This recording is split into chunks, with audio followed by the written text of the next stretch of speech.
قرآن مجید فرقان حمید نے میاں بیوی کا جو رشتہ بیان کیا ہے نا، اور اس رشتے کو آپ سمجھیں جو قرآن پاک نے میاں بیوی کا رشتہ بیان کیا، کہن لباس لکم وانتم لباس لہن، فرمایا بیویاں تمہارا لباس ہیں اور تم ان کا لباس ہو، وہ تمہارا لباس ہے اور تم، اللہ اکبر، کیسا خوبصورت لفظ قرآن پاک نے، ہن لباس لکم وانتم لباس لہن، فرمایا وہ تمہارا لباس ہے اور تم، سمجھ آ رہی ہے نا جی بات کی، وہ تمہارا لباس ہے اور تم ان کا لباس ہو۔ تین خوبیاں تو ہر لباس میں ہوتی ہیں، تین چیزوں کے لیے لباس پہنا جاتا ہے، تین چیزیں، تین قسم کی آسائشیں لباس میں پائی جاتی ہیں، اس پر تو تمام مفسرین کا اتفاق ہے۔ سب سے پہلی چیز، لباس جو ہوتا ہے وہ بندے کو گرمی اور سردی سے بچاتا ہے۔ سخت سردی میں لباس لے لیں تو بندہ سردی سے بچ جاتا ہے۔ اس کا مطلب یہ ہوا کہ میاں بیوی ایک دوسرے کا لباس ہیں، اگر بیوی کی طرف کوئی تکلیف آتی ہے تو میاں اس کو بچاتا ہے، اور اگر میاں کی طرف کوئی تکلیف آتی ہے تو عورت اس کو بچاتی ہے۔ میاں بیوی ایک دوسرے کا لباس ہے۔ لباس کیا کرتا ہے؟ لباس آدمی کے عیب چھپاتا ہے، اس کے وجود پر کتنے دھبے ہیں، کتنے نشان ہیں، وہ سارے چھپا لیتا ہے لباس۔ میاں بیوی ایک دوسرے کے عیب چھپانے والے ہوتے ہیں، عیب بتانے والے، رونا رونے والے نہیں ہوتے کہ بی بی جب بھی میکے گئی اس نے جا کے رونا شروع کر دیا، اتنی میں تانگو دوسرا ہے ہی کوئی نہیں، اور خاوند صاحب جب بھی ملے انہوں نے ایک ہی راگ الاپنا شروع کر دیا کہ میری کیا بات تھی، مجھے مل کیا گیا ہے، میں کیا تھا، میرے ساتھ ہوا کیا ہے۔ تو لباس ہیں، ایک دوسرے کا عیب چھپائیں گے، بولیے ایک دوسرے کا عیب چھپائیں گے، ایک دوسرے کی غلطیوں کی پردہ پوشی کریں گے۔ اور تیسرا لباس کا کیا مقصد ہوتا ہے؟ لباس شخصیت کا آئینہ دار ہوتا ہے۔ لباس آدمی کی اچھی اور خوبصورت طبیعت کا حصہ ہوتا ہے۔ جو لباس ہوتا ہے وہ انسان کو زینت بخشتا ہے، خوبصورت کر دیتا ہے۔ داڑھی والا آدمی ننگے سر پھرے تو خوبصورت نہیں لگتا، ٹوپی پہن لے تو بڑا پیارا لگتا ہے، ٹوپی پہنے تو بڑا، اور اگر امامہ باندھ لے تو نور نالا نور ہونا شروع ہو جاتا ہے۔ اللہ کرے آپ خوش ہو جائیں، آمین تو کہہ دیں، اور اللہ کرے فجر کی نماز آپ امامہ باندھ کی پڑھ لیں، آمین تو کہیں۔ چلو کونی جنہ دی داڑھی نہیں انہوں نے رکھنی چاہیے دیئے، جنہ دی نہیں ہونا نو، موضوع نہیں تھا پر ہماری بھی مجبوری ہے، داڑھی آئی جاتی ہے ہر موضوع میں شامل ہو جاتی، رکھنی چاہیے۔ سب یاد رکھیں، لباس آدمی کو زینت دیتا ہے۔ قرآن مجید کے لفظوں پہ غور کرو، اگر تو شادی کے بعد بیوی کے آنے کی وجہ سے خامد کو سکون نہیں ملا تو اس کا مطلب ہے اس نے گھر کو زینت نہیں دی، اور اگر شادی کے بعد اس بچی کو تحفظ نہیں ملا، اس کو اپنے گھر کے اندر سکون نہیں ملا، تو اس کا مطلب ہے خامد نے اسے زینت، اس لباس نے زینت نہیں دی۔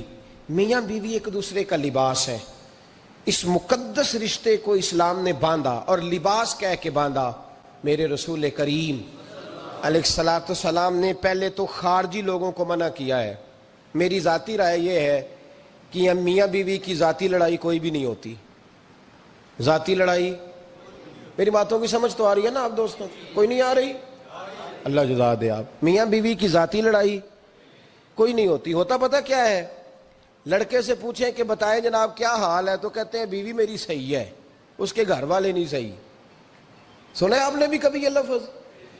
تو اسی طریقے سے اگر لڑکی سے پوچھیں کہ تیرا کیا حال ہے تو کہتی ہے خامن تو میرا دھیان رکھتا ہے، اس کی اماں نہیں خیال رکھنے دیتی۔ تو لڑائی جو ہوتی ہے وہ تیسرے آدمی کی وجہ سے ہوتی ہے۔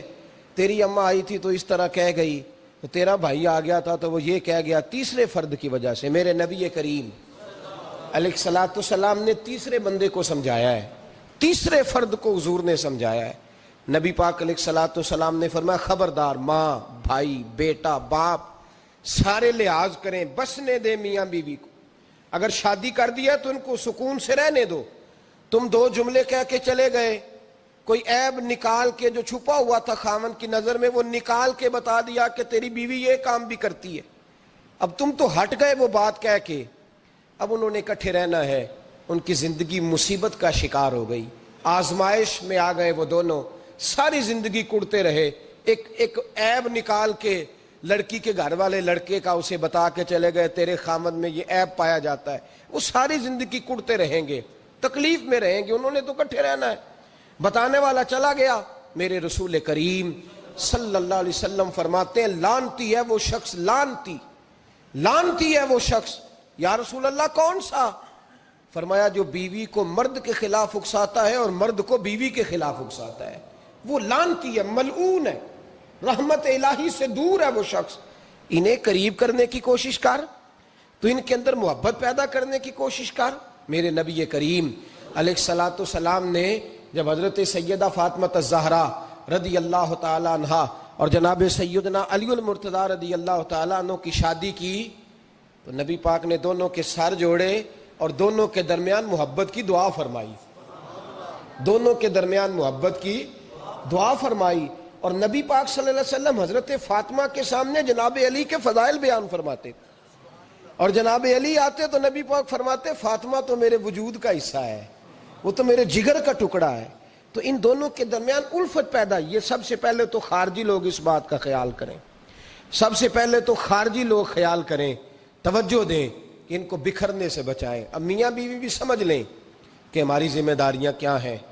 مسند امام احمد بن حنبل میں حضرت ابو درداء رضی اللہ تعالیٰ عنہ سے حدیث مروی ہے، نبی کریم صلی اللہ علیہ وسلم کی بارگاہ میں ایک خاتون نے آ کے عرض کیا یا رسول اللہ صلی اللہ علیہ وسلم مجھے بتلائیے خاوند کا حق کیا ہے۔ یہ جو حدیث سنانے لگا ہوں نا، یہ بیٹی کو سنانی ہے، جا کے یہ ٹیلی فون کر کے بہن کو سنانی ہے، صرف بیوی کو سنانے کی نہیں ہوتی یہ چیزیں۔ یہ حدیث بیٹی کو سمجھائیں، بہن کو سمجھائیں، ان لوگوں کو سمجھائیں تاکہ، اور یہ یاد رکھیں خاوند کے حقوق اگر بچی کے گھر والے اسے سکھائیں نا تو اس کی سمجھ میں جلدی آ جائیں گے، اور بیوی کے حقوق اگر خاوند کے گھر والے اس کو سمجھائیں تو اس کی سمجھ میں بات جلدی آئے گی، وہ خیر خواہ سمجھتے ہیں اپنے رشتہ داروں۔ یہ والی حدیثیں ان لوگوں کو سنانی چاہیے جن لوگوں کا بچہ ہے یا بچی ہے، متعلقہ آدمی حقوق بیان کرے۔ جب متبادل چیز کسی کے سامنے آتی ہے تو وہ کئی دفعہ سمجھتے ہیں کہ خلوص اس میں پورا نہیں پایا جاتا۔ حضرت ابو درداء رضی اللہ تعالیٰ عنہ فرماتے ہیں ایک خاتون حضور کی بارگاہ میں آئی، عرض کرنے لگی یا رسول اللہ صلی اللہ علیہ وسلم میں نکاح کرنا چاہتی ہوں، شادی کرنا چاہتی ہوں، مجھے بتلائیے خاوند کا حق کیا ہے، اگر تو میں ادا کر سکتی ہوں تو میں نکاح کروں ورنہ میں اس کام سے بچوں۔ میرے نبی کریم علیہ الصلوۃ والسلام نے فرمایا بی بی اگر خاوند کے ناک سے رینٹ نکلے، ریشہ نکلے، پیپ بہے اس کی ناک سے، اور بی بی اپنی زبان سے وہ صاف کر دے تو پھر بھی اس کا حق ادا نہیں ہوتا۔ حضرت ابو درداء کہتے ہیں آنکھ کھول کے اس عورت نے دیکھا تو میرے نبی پاک نے اگلے جملے ارشاد فرمائے، حضور نے فرمایا تو ان باتوں میں حیرت کر رہی ہے، میں اگر خدا کے علاوہ کسی کو سجدے کا حکم دیتا تو میں عورت کو کہتا اپنے خاوند کو سجدہ کرے، میں اس کو کہتا یہ کام کرے۔ میرے رسول کریم علیہ الصلوۃ والسلام نے حقوق کا تعین فرمایا، حقوق کا تعین فرمایا، اور نبی کریم صلی اللہ علیہ وسلم نے فرمایا جو عورت اس حال میں مر گئی، اس حال میں دنیا سے گئی کہ اس کا خاوند اس سے راضی تھا، اس کا شوہر اس سے راضی تھا، اس کا گھر والا اس سے مطمئن تھا، تو میرے نبی پاک فرماتے ہیں جب دنیا سے جائے گی تو رب کریم جنت کا دروازہ کھول کے فوراً ہی جنت میں داخل فرما دے گا، اس کو بغیر روک ٹوک جنت دے دی جائے گی۔ شرط یہ ہے کہ وہ جب دنیا سے جائے تو اس حال میں جائے کہ اس کا خاوند اس سے شکوے نہ کرتی پھرے، شکایتیں نہ کرتی پھرے، شکایتیں نہ کرے۔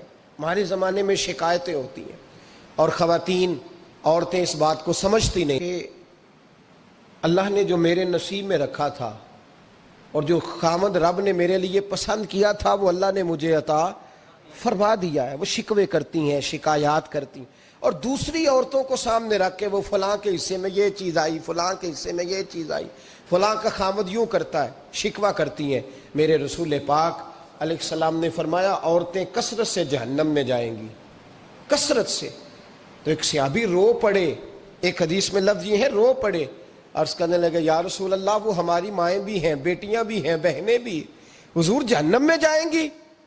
نبی پاک صلی اللہ علیہ وسلم نے فرمایا ایک تو وہ عیب جوئی کرتی ہیں، غیبتیں کرتی ہیں، دوسرا رب کا شکر ادا نہیں کرتی، اور تیسرا فرمایا اپنے خاوند کا بھی شکریہ ادا نہیں کرتی، بات بات پہ ناشکری کرتی ہیں، بات بات پہ ناشکری کرتی، اس سبب سے جہنم میں جائیں گے۔ عورت کے حقوق کا تعین فرمایا، اور ساتھ ہی میرے رسول پاک علیہ السلام نے مرد کی طرف توجہ فرمائی، اور کیا خوبصورت لفظ ارشاد فرمایا تم میں ہر آدمی اپنے آپ کو اچھا سمجھتا اور اچھا کہتا ہے، ہر آدمی کہتا ہے، لیکن کوئی اگر مجھے آ کے پوچھے گا کہ محبوب آپ کی امت میں اچھا کون ہے، تو حضور فرماتے ہیں میں اسے اچھا سمجھوں گا جو اپنے گھر والوں کے حق میں اچھا ہے، جو اپنی بیوی خیرکم لیاہلے، تم میں سے بہترین وہ ہے جو اپنے گھر والوں کے لیے اچھا ہے، اور فرمایا جاؤ میرے گھر جا کے پوچھ لو وانا خیرکم لیاہلی، میں تم سب سے زیادہ بڑھ کر اپنے گھر والوں کے لیے اچھا ہوں، تم میں بہترین وہ ہے جو اپنے گھر والوں کے لیے، بال بچوں کے لیے، بیوی کے لیے اچھا ہے۔ رسول کریم علیہ السلام نے خاوند کو حکم دیا اور ارشاد فرمایا کہ عورت ٹیڑھی لکڑی ہے، بیچاری کو اللہ نے عقل پوری نہیں دی۔ ایک بچہ چھوٹا ہوتا ہے، ہمیں پتہ ہوتا ہے کہ اس کا شعور پورا نہیں، اگر کوئی غلطی کرے تو کیا اسے نکال دیا جاتا ہے گھر سے؟ بولے، چھوٹا بچہ ہے، وہ کئی دفعہ بڑا نقصان کر دیتا ہے، آپ کیا کہتے ہیں؟ اسے مارتے ہیں، کلاڑی لے آتے ہیں اس کے لیے؟ اس طرح کرنا چاہیے، اس کے ابے کو بلا لینا چاہیے، بےزتی کرنی چاہیے پنچایت میں بٹھا کے کہ یہ غلطی کی ہے تیرے بچے نے۔ بھائی دادا یہ کام کرتا ہے؟ بولے نا، کیوں نہیں کرتا؟ وہ کہتا ہے ہمارا بچہ نہ سمجھ ہے، اپنا پوتا ہے، ہمارا اپنا ہے، اگر ہم اس کا باہر نکالیں گے تو بڑا کام غلط ہو جائے۔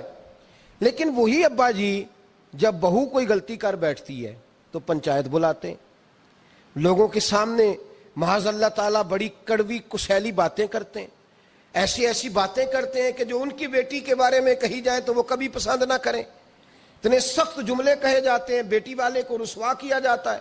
میرے نبی کریم علیہ السلام نے فرمایا یہ ٹیڑھی لکڑی ہے، بیچاری کو اللہ تبارک و تعالیٰ نے اپنی حکمت کے تحت عقل عادی عطا فرمائی ہے، تم اگر چاہو گے سیدھی کرنا تو یہ ٹوٹ جائے گی، سیدھی نہیں ہوگی۔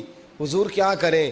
فرمایا اس کے ساتھ گزارا کرو، اللہ تمہیں اجر عطا فرمائے گا، اس کے ساتھ وقت گزارو، اللہ تمہیں اس کا، یہ ذہن بنانا چاہیے خاوند کو کہ یہ، اور خاوند کی ذمہ داری ہے۔ اعلیٰ حضرت رحمۃ اللہ علیہ نے فتاوی رضویہ کی 24ویں جلد میں بالتفصیل لکھا ہے، آپ فرماتے ہیں خاوند کی ذمہ داری عورت کو کپڑا فراہم کرنا، روٹی فراہم کرنا، رہنے کے لیے گھر دینا، نان نفقے کا خیال کرنا، اور آپ فرماتے ہیں اگر وہ مطالبہ کرے تو ہفتے میں ایک دن اس کے ماں باپ سے ملانے بھی لے جا سکتا ہے، ہفتے میں، جی کوئی نہیں بول دے تسی، ہفتے نہیں، یہ نہیں صحیح لفظ، ہر ہفتے اے سوکھ ہے، کدوں ملان کھڑنا ہے؟ پاویں نہ بولو، گل جڑی سچی ہو تو سچی ہے، ملان کدوں لے جانا ہے؟ اچھا اپنی اماں نو روز ملتا ہے سویرے شام، تو وہ کہندی مینوں بھی اماں نو ملا لیا، تو کہندا روز نہیں جائیدا، تو تم بھی نہ ملا اپنی اماں نو روز بھائی۔ لیکن ہاں اعلیٰ حضرت فرماتے ہیں ہفتے میں ایک دفعہ ماں باپ سے، بولے، بیٹی کا پیار ماں باپ سے زیادہ ہوتا ہے کہ بیٹے کا؟ نہ تو سارے انہوں پتا ہے، یعنی تسی گھٹ کر دیو نا تاں بیٹی دا نام لیا جے، صحیح بات کر رہا ہوں؟